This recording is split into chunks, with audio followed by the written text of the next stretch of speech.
Given the number line, answer the questions. What comes before 6?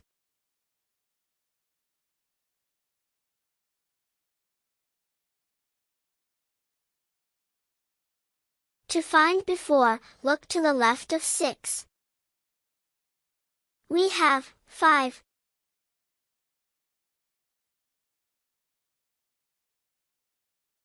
What comes before 9?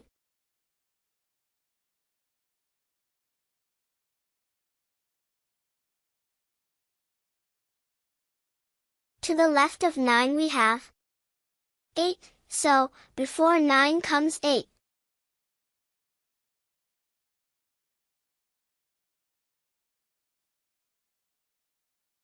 What comes after 4?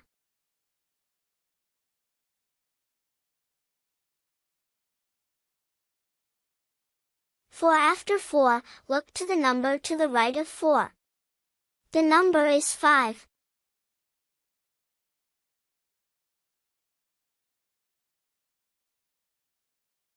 Last question. What comes after 7?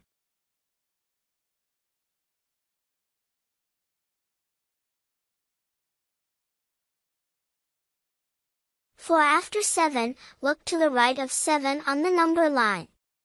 8 comes after 7. That's all for the number line.